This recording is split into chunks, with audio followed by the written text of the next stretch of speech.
فاسأل القرية التي كنا فيها والعير التي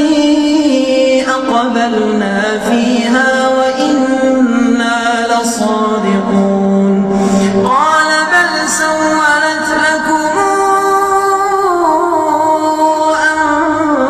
أنفسكم